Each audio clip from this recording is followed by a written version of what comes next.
ಇವತ್ತಿನ ಅಡುಗೆ ತುಂಬ ಸುಲಭ, 5 ನಿಮಿಷದಲ್ಲಿ ಮಾಡ್ಬೋದು. ಆದರೆ ಇದಕ್ಕೆ ಎಣ್ಣೆ ಬೇಡ, ಬೆಣ್ಣೆ ಬೇಡ, ಮಿಕ್ಸಿ ಬೇಡ, ಸ್ಟವ್ ಬೇಡ, ನೀರು ಕೂಡ ಬೇಡ. ಹಾಗೆ ಬೇಕಾದ್ರೂ ತಿನ್ಬೋದು, ಅಷ್ಟು ರುಚಿಯಾಗಿರುತ್ತೆ. ನಮಸ್ತೆ, ನಾನು ನಿಮ್ಮ ಲತಾ, ವೆಜ್ ರೆಸಿಪೀಸ್ ಆಫ್ ಕರ್ನಾಟಕಕ್ಕೆ ನಿಮಗೆಲ್ರಿಗೂ ಮತ್ತೊಮ್ಮೆ ಸ್ವಾಗತ. ಮೊದಲಿಗೆ ಒಂದು ಪಾತ್ರೆಯಲ್ಲಿ 1 ಕಪ್ಪಷ್ಟು ಸಿಹಿ ಮೊಸರನ್ನು ತೊಗೊಳ್ಬೇಕು. ನೀವು ಎಷ್ಟು ಮಾಡ್ತೀರಾ ಅನ್ನೋದ್ರ ಮೇಲೆ ಮೊಸರು ಹೆಚ್ಚು ಕಡಿಮೆ ತೊಗೊಳ್ಬೋದು, ಅಥವಾ ಆಮೇಲೆ ಬೇಕಾದರೂ ಹಾಕಿ ಕಲಿಸ್ಬೋದು. ಮೊಸರು ತೊಗೊಂಡಾದಮೇಲೆ ಅದಕ್ಕೆ ರುಚಿಗೆ ತಕ್ಕ ಹಾಗೆ ಉಪ್ಪು, ಒಂದು ಸ್ವಲ್ಪ ಕಾಳುಮೆಣಸು ಅಥವಾ ಕರಿಮೆಣಸಿನ ಪುಡಿ, ಒಂದು ಸ್ವಲ್ಪ ಜೀರಿಗೆ ಪುಡಿನ ಹಾಕ್ಕೊಳ್ತಾ ಇದ್ದೀನಿ. ಇಲ್ಲಿ ಬಳಸೋ ಪ್ರತಿಯೊಂದು ಪದಾರ್ಥನೂ ಅಷ್ಟೇ ನಿಮ್ಮ ರುಚಿಗೆ ತಕ್ಕ ಹಾಗೆ ಸ್ವಲ್ಪ ಹೆಚ್ಚು ಕಡಿಮೆ ಮಾಡ್ಕೊಳ್ಬೋದು. ಜೀರಿಗೆ ಪುಡಿ ಹುರಿದಿರೋದಾದರೆ ಚೆನ್ನಾಗಿರುತ್ತೆ.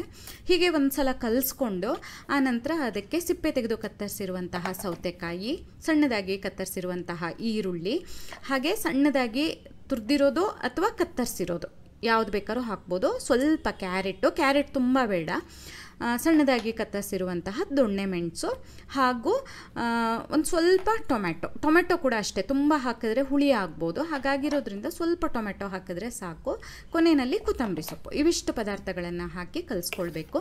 ಇದ್ದಿದ್ರಲ್ಲಿ ಸೌತೆಕಾಯಿ ಸ್ವಲ್ಪ ಜಾಸ್ತಿ ಹಾಕಿ, ಆಮೇಲೆ ಈರುಳ್ಳಿ ಅದಕ್ಕಿಂತ ಸ್ವಲ್ಪ ಕಡಿಮೆ, ಉಳಿದಿರೋದೆಲ್ಲ ಒಂದೊಂದು ಟೇಬಲ್ ಚಮಚದಷ್ಟು ಹಾಕಿದ್ರೆ ಆಯಿತು. ಇಂಥದ್ದೇ ಹಾಕಬೇಕು, ಇಷ್ಟೇ ಹಾಕಬೇಕು ಅಂತಿಲ್ಲ. ನಿಮ್ಮ ರುಚಿಗೆ ತಕ್ಕ ಹಾಗೆ ಯಾವುದನ್ನು ಬೇಕಾದ್ರೂ ಹೆಚ್ಚು ಕಡಿಮೆ ಹಾಕ್ಬೋದು. ಸೌತೆಕಾಯಿ ಈರುಳ್ಳಿ ಮಾತ್ರ ಹಾಕಿ ಅಥವಾ ಬರೀ ಸೌತೆಕಾಯಿ ಹಾಕಿನೂ ಮಾಡ್ಬೋದು.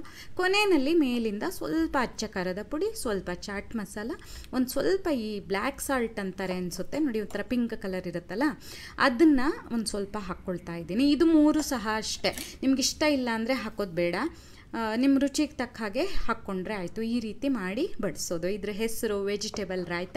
ಇದನ್ನು ರೈಸ್ ಬಾತ್ ಜೊತೆ ಬೇಕಾದ್ರೂ ಬಡಿಸ್ಬೋದು, ಅಥವಾ ಹೊಟ್ಟೆ ಯಾಕೋ ಅಷ್ಟು ಸರಿ ಇಲ್ಲ, ಸ್ವಲ್ಪ ಲೈಟಾಗಿ ಏನಾದ್ರು ತಿನ್ನೋಣ ಅಂತ ಅನಿಸೋಷ್ಟೊತ್ತಿಗೆ ಹಾಗೆ ಮಾಡ್ಕೊಂಡು ಬೇಕಾದರೂ ತಿನ್ಬೋದು. ಬಹಳ ರುಚಿಯಾಗಿರುತ್ತೆ, ಮಾಡೋದಕ್ಕೂ ತುಂಬ ಸುಲಭ. ಖಂಡಿತ ಟ್ರೈ ಮಾಡಿ.